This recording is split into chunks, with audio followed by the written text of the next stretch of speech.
इंतजार की घड़ी आखिरकार ख़त्म हो गई और 5 सीटों का आज रिजल्ट आना है। उससे पहले हम आपको बता दें कि आपाधापी इस बात की चल रही है और कयास लगाए जा रहे हैं कि क्या नीतीश कुमार को सबसे बड़ी पार्टी के दर्जा से उतार करके विधान परिषद में भारतीय जनता पार्टी सबसे बड़ी पार्टी बन जाएगी। इस बात को लेकर के चर्चा ज़बरदस्त शुरू हो गई है और आपको बता दें कि 31 मार्च को जो मतदान हुए उसमें 5 सीटों के मतदान हुए थे और जिसका रिजल्ट आज निकलना है।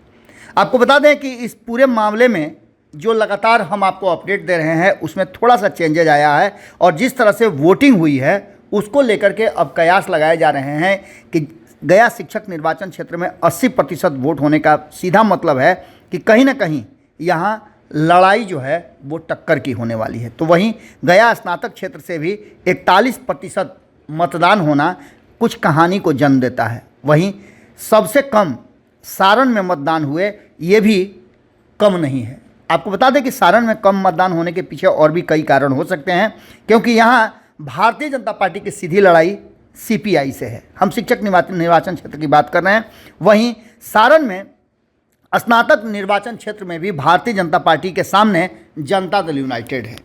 जनता दल यूनाइटेड 3 सीटों पर चुनाव लड़ रही है और उसके साथ ही दल 2 सीटों पर चुनाव लड़ रहे हैं, जिसमें राष्ट्रीय जनता दल 1 सीट पर और 1 सीट पर सीपीआई चुनाव लड़ रही है। जो सारण शिक्षक निर्वाचन क्षेत्र है उसमें पूर्व जो वहाँ के एमएलसी थे उनकी मृत्यु के बाद उनके पुत्र वहाँ से चुनाव लड़ रहे हैं। तो आपको बता दें कि इन 5 सीटों पर चुनाव के लिए कुल 48 उम्मीदवार मुकाबले में थे, जिसमें मुख्य मुकाबला जो है वो भारतीय जनता पार्टी वर्सेस महागठबंधन हो गया था। बैलेट पेपर से चुनाव हुआ था और इस चुनाव के बाद आपको बता दें कि अब परिणाम का इंतजार हो रहा था। इस बीच में भारतीय जनता पार्टी का दावा है कि वो सबसे बड़ी पार्टी विधान परिषद में बन करके आएगी और मजबूती के साथ नीतीश कुमार के बिखरे हुए जनादेश को चैलेंज करेगी। आपको बता दें कि नीतीश कुमार के लिए भी ये कड़ी चुनौती होगी, क्योंकि इससे पहले कुर्नी के चुनाव में महागठबंधन में आने के बाद नीतीश कुमार की हार बहुत सारी कहानी कहती है। इससे पहले आपको याद होगा कि गोपालगंज और मोकामा का जो चुनाव हुआ था उस चुनाव में एनडीए साथ था। अब महागठबंधन के तहत एक चुनाव हारने के बाद नीतीश कुमार पर यह बड़ी जवाबदेही है और जिम्मेवारी है कि वो इस चुनाव में अधिक से अधिक सीटों को जीत करके अपनी बादशाहत बरकरार रखें। आपको बता दें कि गया में स्नातक सीट पर भी सीधी टक्कर है और गया स्नातक सीट पर जहां एक तरफ भारतीय जनता पार्टी के सामने राष्ट्रीय जनता दल है, उसमें जगदानंद सिंह के पुत्र हैं पुनीत सिंह, और उसको लेकर के भी काफ़ी कुछ चल रहा था कि आपको याद होगा कि किस तरह से जगदानंद सिंह के एक और पुत्र हैं जो नीतीश कुमार के विरुद्ध मोर्चा खोल लिए थे।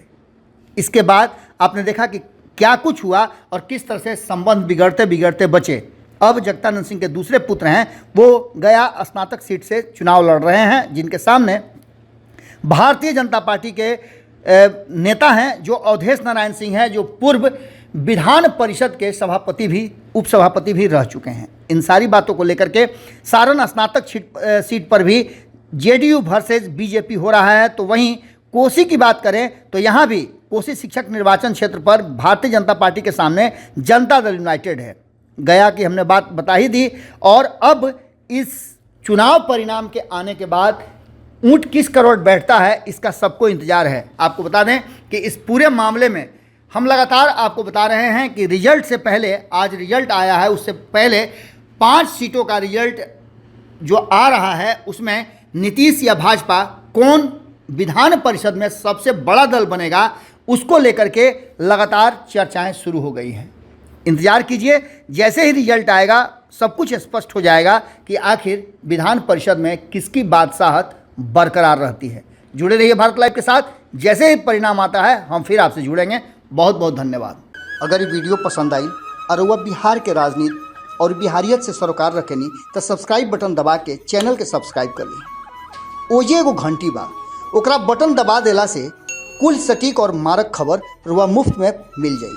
अगर रुआ पत्रकारिता के हमनी के नया प्रयोग में सहयोग कर चाहतानी तो ज्वाइन बटन दबा दी।